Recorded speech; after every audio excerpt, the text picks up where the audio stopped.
하나님은 성령의 역사를 통해서 그리스도의 몸 된 교회를 세우셨습니다. 이 교회가 성령의 역사를 지속하기 위해 한 일 중 하나가 법과 제도, 질서를 세운 것이었습니다. 교회의 법이 왜 필요한가? 성령의 역사면 충분하지 않는가 생각할 수도 있습니다만, 성령님이 물이라면 법은 그릇입니다. 우리를 살리는 것은 물이지만 그릇이 없으면 그 물을 마시는 것이 매우 어렵고 또 불편하죠. 이처럼 성령의 역사가 교회 안에서 지속되고 열매를 맺으려면 공동체를 지키는 법과 질서, 제도가 꼭 필요한 것입니다. 그래서 예수님도 마태복음 18장에서는 칠이법을 제정하셨고, 사도행전 15장을 보면 초대교회가 이방 선교의 원칙을 제도로 확립하는 모습을 봅니다.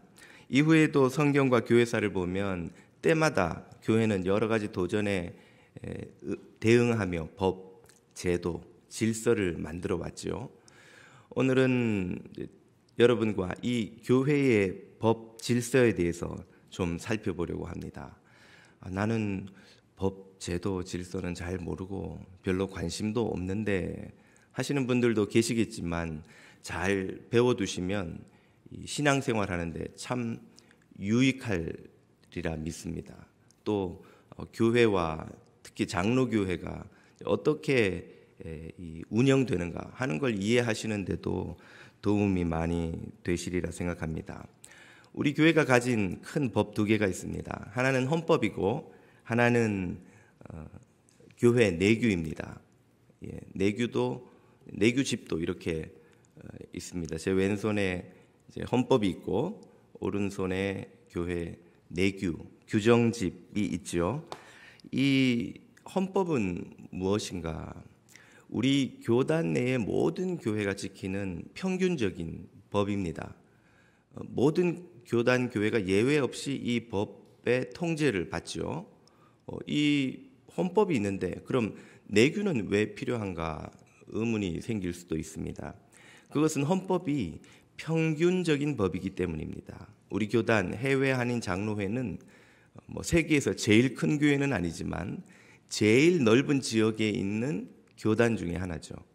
그래서 한국을 제외한 5대양 6대주에 한인 디아스포라 이민자가 나가 있는 곳에는 거의 우리 교단 교회가 있습니다. 미국뿐 아니라 캐나다, 라틴, 남미, 일본, 호주, 유럽까지 전 세계의 교회가 흩어져 있죠. 서구권 교회도 있고 동구권 교회도 있고, 그 각 지역에 있는 교회마다 각 지역의 문화적 특색이 다르기 때문에 운영되는 방식에 많은 차이가 있을 수밖에 없습니다. 때로는 도시에 있는 교회가 있고 시골에 있는 교회가 있죠. 규모가 큰 교회가 있고 상대적으로 작은 교회가 있고, 그 교회들마다 모두 교회 상황과 필요가 조금씩 다릅니다. 그런 다른 상황 모두를 통일된 헌법으로 지도하려니 많은 현실과 법 사이에 격차가 생기는 것이죠. 그래서 각 교회가 내규를 만들어서 운영할 수 있도록 이 헌법도 보장해 놓고 있습니다. 교회의 필요에 따라서 헌법 아래서 내규를 제정할 수 있게 해 두었기 때문에 여러 교회가 이런 내규를 만들어 쓰고 있는 것이죠. 우리 교회가 헌법과 내규를 가지고 있다는 걸 평소에 잘 의식하지 못하셨던 분들이 아마 대부분이리라 생각합니다. 그런데 이 헌법과 내규를 제대로 모르면 많은 혼란과 오해가 발생합니다. 그런 오해가 최근에 교우들 사이에 많이 퍼져 있다고 하여서 오늘은 부득이 우리 교회의 헌법과 내규에 관한 공부 가이드를 조금 여러분과 나눌까 합니다. 이런 공부를 통해서 우리가 깨달아야 하는 것은 이런 법이 있기 때문에 교회가 보호를 받으며 성령의 역사 안에서 열매를 맺을 수 있다는 것과, 이런 법의 정비, 준수, 또 법의 수립이 얼마나 중요한가 하는 것을 우리가 이해하는 것이라 하겠습니다. 지난 6월 당회에서 우리 교회가 가진 3건의 내규를 개정 논의를 하고 공동의회에 그 뜻을 묻기로 하였습니다. 원래는 그 공동의회를 오늘 공고하고 다음 주에 진행하려 하였으나 지난 주간에 많은 그 교우들의 카톡방에 일부 교우들이 올린 글이 퍼져서 그 오해로 많은 분들이 놀라고 염려한다는 소식을 들었습니다. 그래서 그 오해를 좀 풀어드리고자 오늘은 이 설교를 준비하였습니다.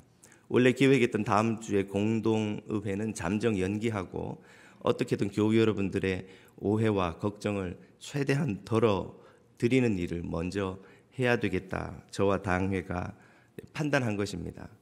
세 건의 개정 논의한 내규는 무엇인가 이제 차례로 보여드릴 터인데요. 첫째는 담임 목사 임기 규정이고 둘째는 시무장로 임기 규정입니다. 그리고 마지막으로 선거 관리 규정입니다. 이 세 가지를 여러분이 충분히 들으시고 이해하시고 공동의회에서 각각의 안건에 대해 찬반 의사를 밝히시면 됩니다. 카톡방에 돌기를 세 가지를 패키지로 묶어서 한꺼번에 통과시켜서 당회가 뭘 꾸미려고 한다 이런 말씀을 하시던데 절대로 패키지로 통과시키지 않습니다. 당연히 뭘 꾸미려고 한 것도 아니고요. 하나하나 여러분들이 각각 교우 여러분들이 의사를 밝혀주시면 됩니다. 그래야 정확한 의사가 반영되는 것 아니겠습니까? 지난주에 그 카톡방에 있는 오해 중에 이런 주장이 있었습니다. 왜 재직회를 거치지 않고 바로 공동의회에 올리느냐, 뭐가 무서워서 재직회를 피하느냐 하는 주장이었는데요. 이것은 재직회에 관한 헌법의 가르침, 이 규정을 제대로 이해하지 못하여서 하시는 오해입니다. 재직회는 무엇을 하는 기관일까요? 헌법은 재직회의 역할에 대해서 분명히 이렇게 정의해 놓고 있습니다. 한번 보시면 재직회 결의사항은 예산 집행, 재정에 관한 수지 예산 결산, 구제비 수입 지출, 특별헌금, 기타 재정에 관한 중요 사항입니다. 첫 보셔도 아시지만 재직회는 교회의 재정을 관리하는 곳이에요. 재정 외에는 재직회가 관리하는 교회의 사역이 없습니다. 물론 당회가 재직회 필요하다 하여서 요청하는 사항이 있으면 논의할 수도 있습니다만은 이런 재직회의 역할은 사도행전 6장에 사도들이 구제 물품을 분배하는 역할을 맡기기 위해서 7 집사를 안수하여 세운 전통에 근거한 것입니다. 그 전통에서 나온 이 재직회는 그 성경의 전통대로 재정 관리를 맡는 공동체인 것이죠. 그러므로 재직회에서 왜 내규 개정에 대해서 논의하지 않느냐? 이건 재직회의 역할을 오해한, 재직회가 모든 걸 다 하는 기관으로 오해한 결과인 것이죠. 또 주장하시기를 재직회에서 우리 교회는 모든 것을 의논하는 전통을 가지고 있지 않느냐. 그런데 왜 재직회에서 이것을 의논치 않느냐는 말씀도 하시던데요. 네, 역시 재직회 전통에 대해서 커다란 오해를 하신 겁니다. 지금 제가 보여드린 이 내규집 안에 한 6가지 정도의 내규가 있는데 이 6가지를 제정할 때 단 한 번도 재직회에서 논의한 적이 없었습니다. 왜요? 그게 원래 재직회의 역할이 아니기 때문입니다. 혹시 여러분이 재직회에서 이 내규 개정의 제정, 개정, 수정에 대해서 논의한 기억이 있으시면 한 분이라도 저한테 좀 알려주십시오. 우리 재직회에서는 단 한 번도 이 내규의 제정, 개정에 대해 논의한 바가 없습니다. 모두 당회에서 만들었고 단 한 건 당회원 임기제 규정만을 당회에서 만들어 공동의회 승인을 받아 결정하였습니다. 역시 재직회에서 논의한 것이 아니죠. 왜 공동의회에서 승인을 받았는가? 공동의회의 역할 중에 이것이 있기 때문입니다. 한번 헌법의 공동의회란을 한번 보시죠.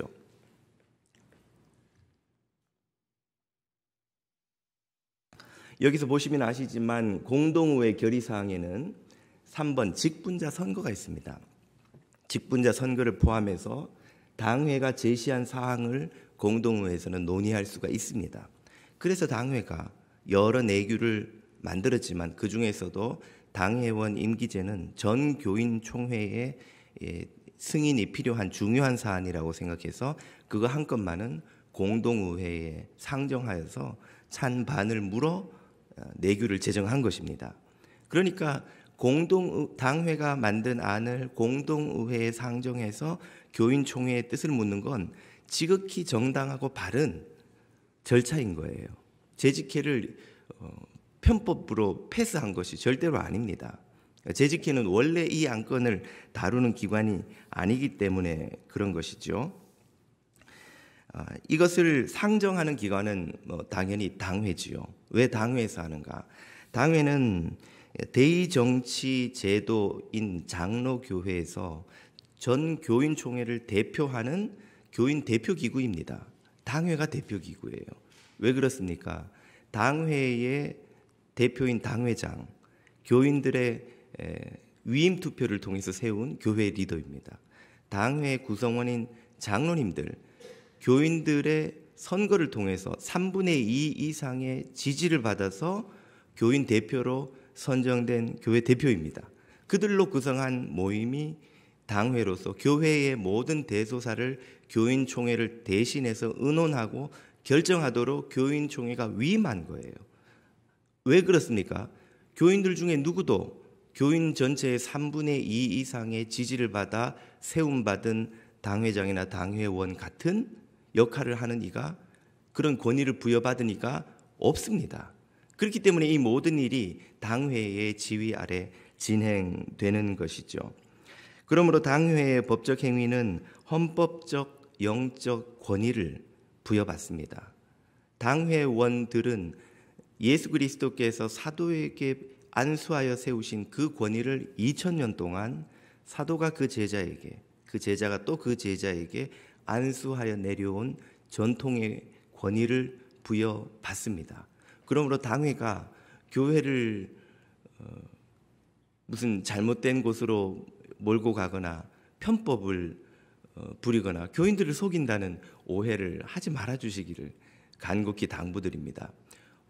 당회원들 중 누구도 교인들을 속이거나 교회를 망치려고 하는 이가 아무도 없습니다. 또 교우 여러분들이 궁금하신 게 있으면 언제든지 당회원들에게 문의하시면 모든 당회원들이 온 마음을 다해 답변해 드릴, 또 설명해 드릴 준비를 하고 있습니다.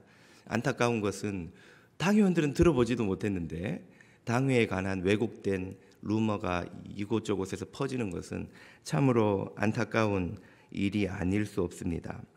당회가 앞서 말씀드린 3건의 안은 왜 공동의회에 상정하는가? 지금 이 시점에서 그걸 논의하는 이유가 무엇인가? 그 내용과 또 그 이유를 좀 설명을 드리고자 합니다. 첫 번째 안은 담임 목사 임기 규정이죠.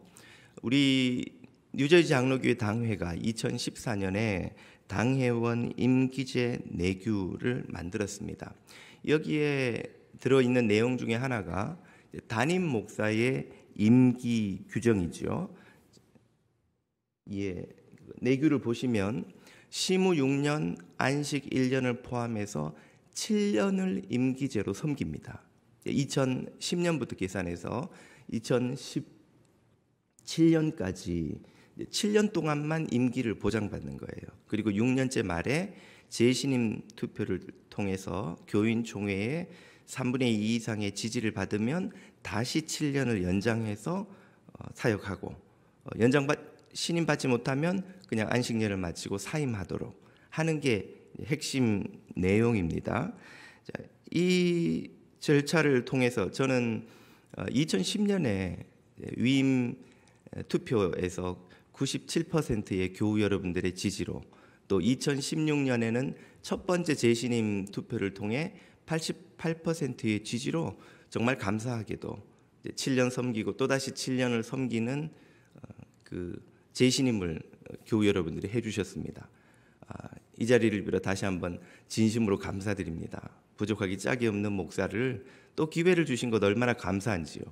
그래서 두 번째 재신임 투표를 내년 말로 앞두고 있습니다. 왜 이런 그 절차를 당시에 만들었는가? 목사도 사람인지라 잘못을 할 수가 있죠. 목회를 계속할 수 없는 수준의 잘못을 저지르면 부득이 교회가 그 목사와 결별을 해야 하는데, 당시 우리 교회 헌법에는 그런 잘못을 저질렀다 할지라도 위임 목사와 결별할 수 있는 합법적인 절차가 없었습니다. 그러니까 잘못을 저지른 목사도 자신이 70세까지 나가지 않겠다고 버티면 교회가 어떻게 목사와 결별할 방법이 없는 거예요. 그 과정에서 지리한 다툼이 일어나고 교회가 참 어려움을 많이 겪는 것을 주변에서 우리가 보기 때문에, 그런 상황을 방지하고자 적어도 7년에 한 번씩은 재신임 투표를 통해서 목사가 잘못을 하면 합법적으로 후유증 없이 교회가 결별할 수 있도록 이 제도를 만들어 둔 것입니다. 그런데 2016년에 우리 교단이 헌법을 개정해서 이보다 훨씬 더 강력한 안전장치를 만들었습니다. 그것은 목사의 권고사임 규정입니다. 이 규정은 7년까지 기다릴 필요 없이 목사가 어떤 심각한 잘못을 저질러서 교회가 결별해야 하면 언제든지 당회원 3분의 2의 찬성으로 결의하고 공동의회 과반의 찬성 동의를 얻어서 사임을 노회에다 청원할 수 있습니다. 원래 목사의 사임, 부임은 다 노회의 권한이기 때문에, 그럼 노회가 받아보고 합당하면 그냥 사임 결정을 내리면 아무런 후유증 없이 바로 목사가 그날로 사임이 됩니다. 이것은 7년을 기다릴 필요가 없고 항상 언제든지 내릴 수 있는 결정이지요. 이런 강력한 법이 생겨서 이제 우리 교회는 헌법과 내규 두 가지가 모두 적용을 받습니다. 항상 언제든지 담임 목사를 권고 사임할 수 있으면서 또 7년마다 재신임 투표를 통해 또 교인들이 목사와 결별하는 결정을 내릴 수도 있는 두 가지가 모두 다 적용되는 상황이 된 것이죠. 아마 이런 상황 때문인지 최근에 한 두어 장로님께서 제게 이런 제안을 하신 겁니다. 목사님, 헌법에 이렇게 강력한 안전장치가 생겼으니 우리가 가지고 있던 7년 재신임 안건은 폐기하는 게 어떻습니까? 그래서 제가 말씀드리기를, 오해를 살 수 있는데 왜 굳이 그걸 폐기해야 합니까? 그러자 그분들이 목사님께 이런 말씀 드리기 죄송하지만 목사님을 내보내야 한다는 사람들이 내년 말만 기다리고 있습니다. 그때가 기회라고 준비를 많이 하고 있습니다. 그래서 제가 답을 드리기를, 교인들이 제가 싫다고 지지하지 않으면 떠나는 게 하나님 뜻이죠. 하나님이 떠나라는 뜻인데 떠나야지 그걸 안 떠나겠다고 그러겠습니까? 그러자 그분들 말씀이 목사님이 떠나고 안 떠나고가 문제가 아닙니다. 틀림없이 그런 상황이 되면 목사님을 내보내려는 이들과 목사님을 지키겠다는 이들이 교회가 둘로 갈라질 겁니다. 그 과정에서 겪는 후유증과 교회의 아픔을 생각하셔야 됩니다. 진지하게 두 분이 그렇게 제게 제안을 주셨고, 저도 고민 끝에 그분들의 뜻을 당회에 한번 내놓고 물어보자고 그러면 답을 드렸습니다. 그래서 당회에 내놓았더니 당회원들이 만장일치로 이 안을, 이 재신임권을 폐기해도 된다고 결론을 내리고 공동의회의 뜻을 묻기로 한 것입니다. 그래서 이제 교우 여러분들은 그 공동회가 결정돼서 진행하면 7년 재신임 안건을 폐기하고 헌법의 규정만을 따르기로 할 것인지 아니면 둘 다를 유지할 것인지를 투표를 하시면 됩니다. 그 공동의회의 교인총회의 뜻에 따라 결정이 되는 것이지요. 여기서 이제 오해가 또 좀 있던데요. 담임 목사가 독단으로 이제 이 안을 밀어붙여서 장로님들이 어쩔 수 없이 받아주었다는 주장을 하시던데, 당회라는 곳이 그렇게 일단 되는 곳이 아닙니다. 저희는 뭘 결정하든 투표로 하죠. 그럼 n분의 1입니다. 당회원 중에 담임 목사도 한 표예요. 장로님들도 다 한 표를 가지고 있기 때문에 제가 밀어붙여서 될 일도 아니지만 밀어붙인 일도 아니고, 아마 여기 나온 세 안건이 모두 제가 내놓은 안건은 하나도 없습니다. 모두 장로님들이 내놓으신 안건이고, 그것은 여러분들이 언제든 어느 시무 장로님이든 붙들고 한번 물어보시면 답이 금방 나오리라 생각합니다. 그러므로 그런 오해를 하지 않으시기를 부탁드리고요. 이 시점에서 담임 목사가 부족해서 여러분이 목사 때문에 신경 안 쓰고 하나님만 바라볼 수 있도록 돕지 못한 점 진심으로 죄송스럽게 생각합니다. 두 번째 안건을 설명을 드리자면 시무장로 임기 규정입니다. 앞서 2014년에 그 당의원 임기 규정을 정할 때 시무장로님들의 임기도 내규로 정했습니다. 카톡방에 돌기를 65세 그 규정을 70세로 바꾼다 이렇게 주장을 하시던데 전혀 그런 내용이 아닙니다. 그건 이 내규를 잘 모르시는 말씀이고요. 이제 내규의 규정은 신무장로님들이 휴무를 1년 포함해서 7년 임기로 섬기는 것입니다. 그러니까 뉴저지 장로교회 시무장로로 선출되면 딱 7년을 섬기고 바로 은퇴하시는 거예요.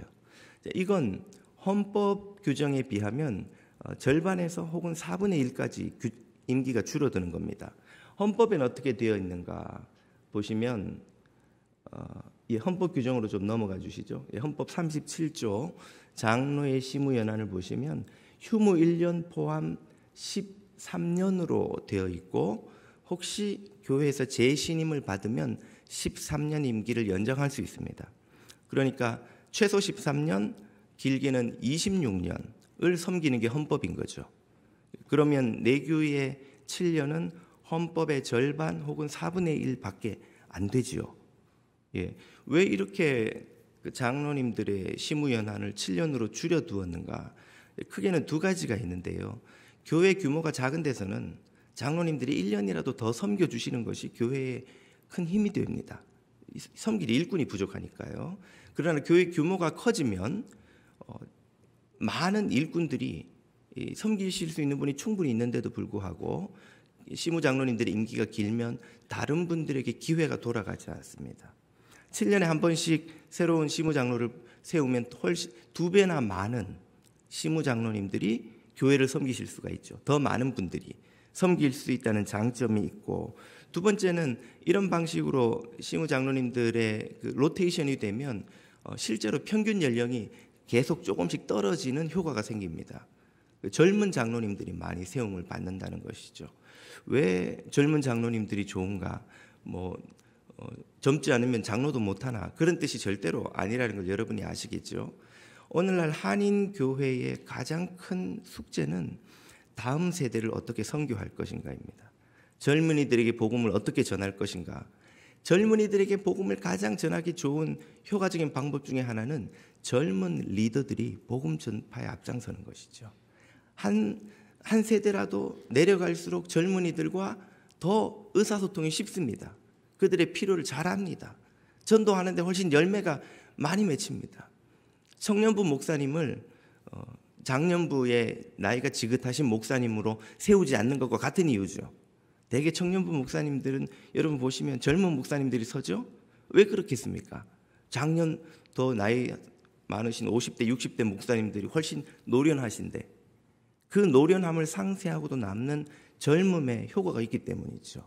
그래서 조금이라도 더 젊은 장로님들이 젊은이 선교에 앞장서게 하기 위한 효과를 또 여기서 기대하는 것이죠. 이런 이유로 우리 곁에 있는 뉴저지 초대교회, 역시 우리 교단 같은 노회 교회입니다. 거기도 우리와 똑같이 장로 임기가 7년으로 내규로 정해져 있죠. 그리고 우리 해외 한인 장로회의 뿌리인 한국의 대한예수교 통합측 장로회의 또 뿌리가 되는 미국 장로교회 PCUSA는 장로의 임기를 3년으로 제한해 두었습니다. 3년 재신임을 한번 받으면 또 3년. 그래서 최대 6년까지 교회에서 섬길 수 있습니다. PCUSA는 우리보다 역사가 수백 년이 더 긴 교회잖아요. 그런 교회가 왜 장로 임기를 이렇게 짧게 만들어 두었을까? 많은 시행착오를 거기서도 이미 겪어본 것입니다. 그러면서 이런 짧은 기간이 대단히 효율적이라는 것을 그들은 노하우를 오랜 세월을 통해 축적한 것이죠.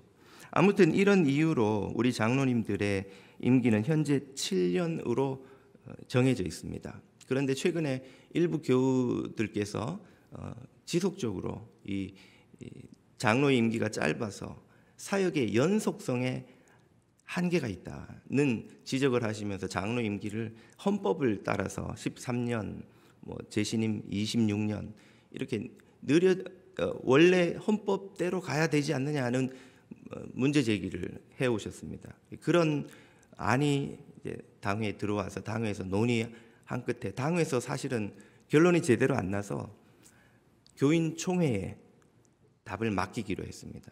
교인 여러분들께서 내규대로 7년이 좋습니다. 하든지 아니면 헌법대로 13년, 재신임 26년이 좋습니다. 거기에 투표를 하시는 대로 결정하기로 내린 것이죠.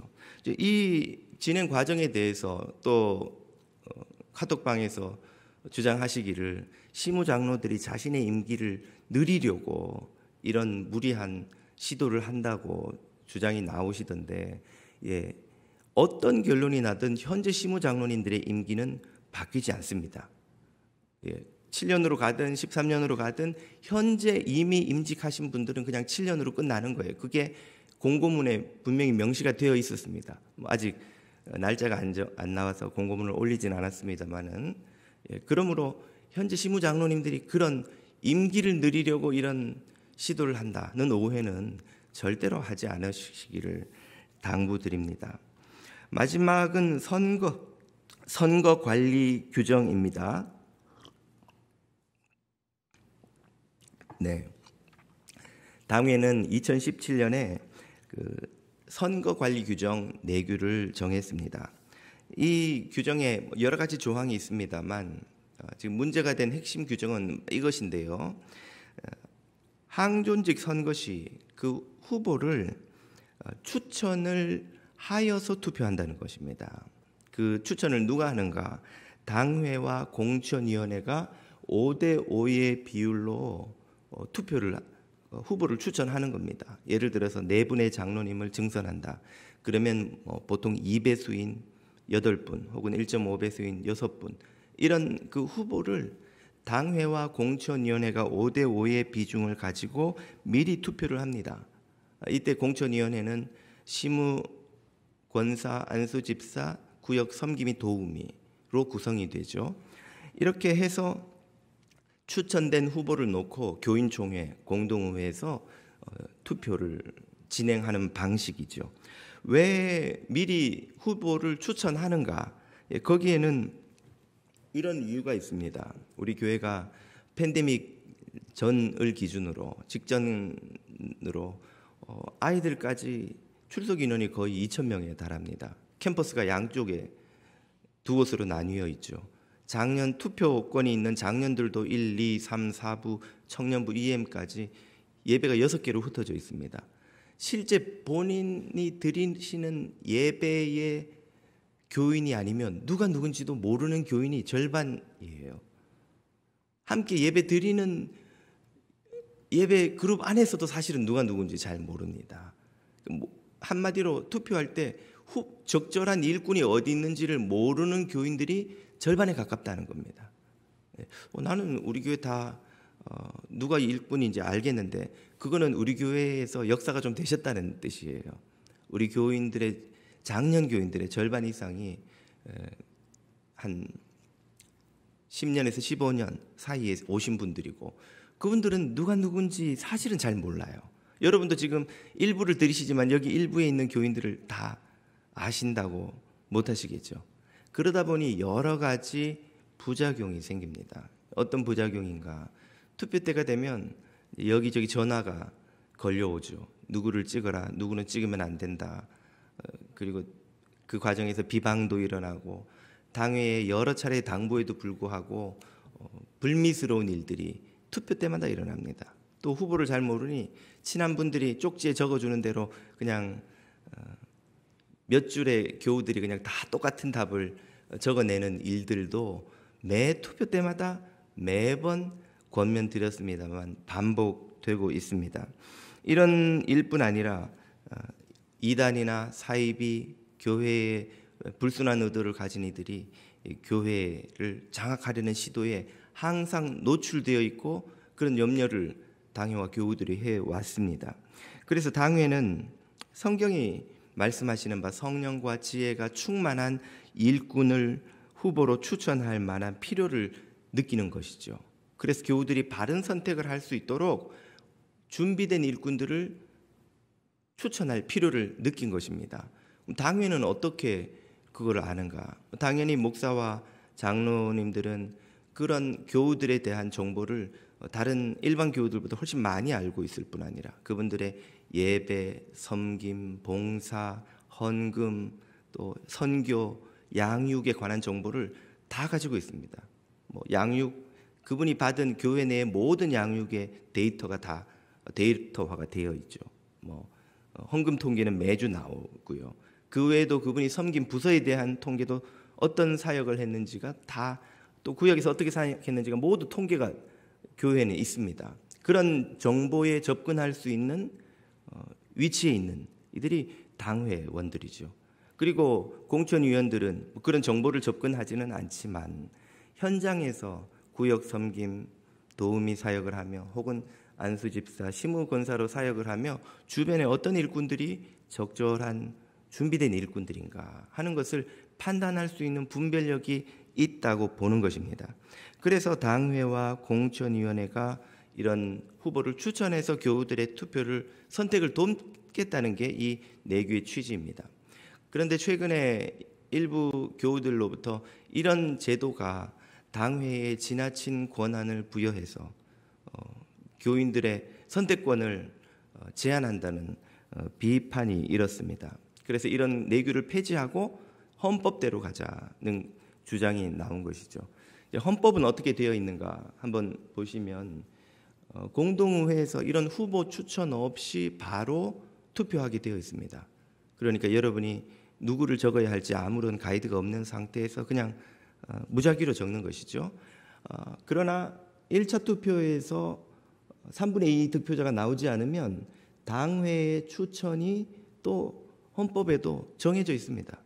그럼 부득이 2차 투표부터는 또 당회가 후보를 추천해야 되니 사실은 내규와 큰 차이가 없다고 하는 것이나 마찬가지입니다. 1차에 하냐 2차에 하냐 그 차이인데 한 번이라도 이렇게 하면 사실 1차에는 거의 나오지 않습니다.